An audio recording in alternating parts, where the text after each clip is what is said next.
Lot de Leon hindi na napigilan ang sarili at ang kanyang damdamin kaya naman siya ay nagsalita na patungkol sa kapatid niya na si Ian De Leon.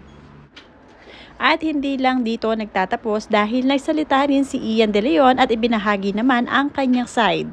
Ayon sa interview niya kay Boy Abunda. Panoorin at kung hindi pa nakasubscribe, don't forget to click subscribe and hit the notification bell to keep you updated.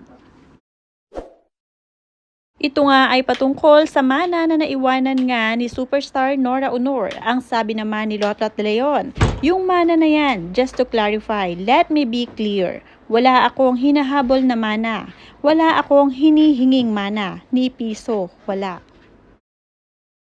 Ika pa ni Lot, galit ako. Galit na galit ako. Enough with the lies. At marami pang sinabi itong si Lot de Leon patungkol kay Ian De Leon. Dagdag pa ni Lot, enough with the lies. Enough with all of that. Tahimik ako, tahimik na si Matet, tahimik si Kiko at tahimik si Ken. Wala na kaming sinasabi. And then you go out on a TV show and then you tell everyone na sinabi mo sa amin, which is not true. Again, sa kanya na lahat. Wala akong hinihingi, wala kaming hinihingi. At marami pang idinagdag na statement si Lot de Leon. Hindi ko maintindihan. Bakit? Puro kasinungalingan ang mga lumalabas sa bibig mo, Ian. Wala kaming hinihingi, he can have it all. Kasi para sa akin, sapat na natawag kong mami si Nora Aunor. Sapat na napalaki ako ng isang superstar. Sapat na nabigyan ako ng pangalan ni mami. Ako, tahimik na ako but I will not allow anyone to put Matet down, to put Kiko down, to put Ken down, and to say all these lies because it's not true.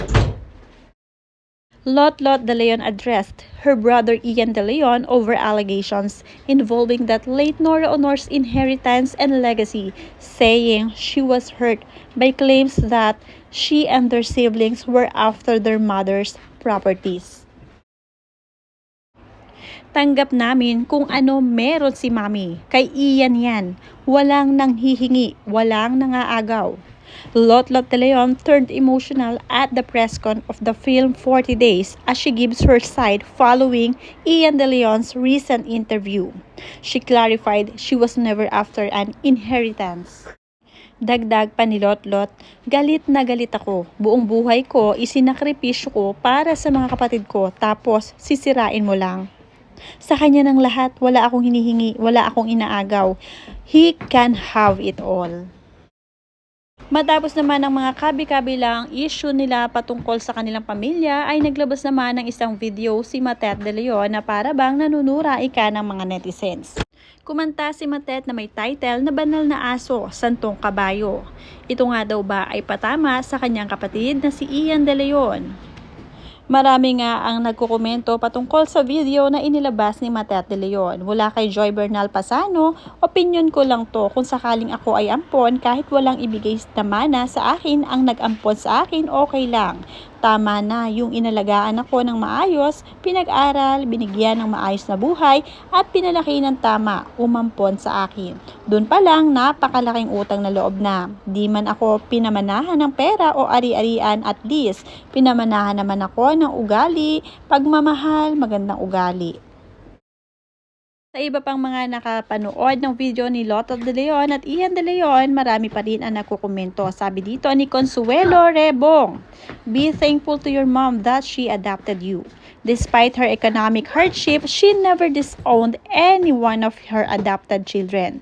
And she never gave you slave treatment in your life. While Ian should be the one who ought not to suffer being the biological son. He accepted what her mom said, that all the adopted sisters and brothers are blessings from God and hence to be loved.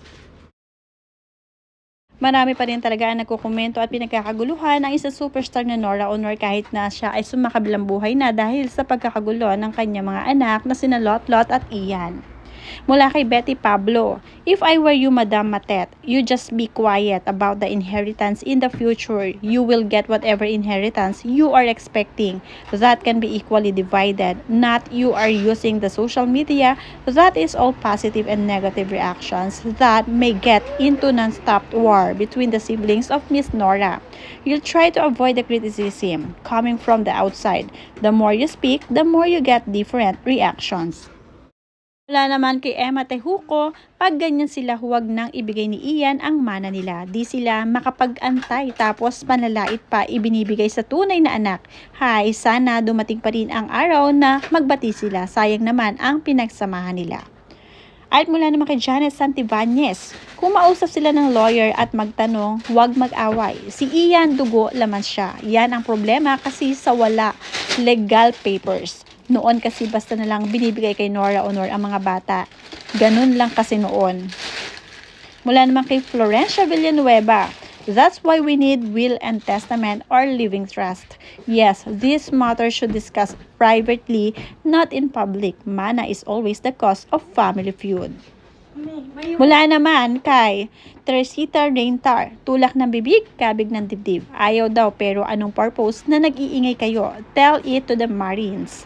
Kung ako ang nasa sapatos ni Ian De Leon, kung ano yung legal na pamaraan, mag-base sa documents. Now, kung walang proper documents, nag-iintay at nawala ang respeto ng dahil sa property.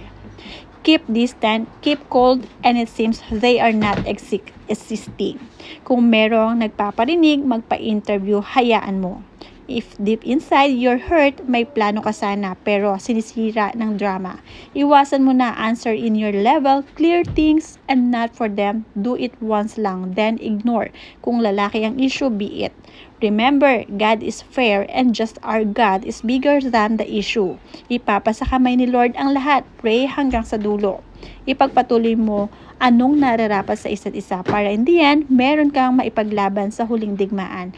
Let God be your defender. Pray the soul of your mother daily. God bless you.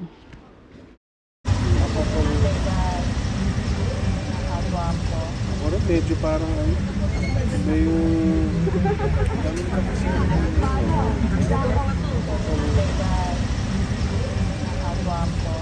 medyo parang ano, may yung ganun ka kasi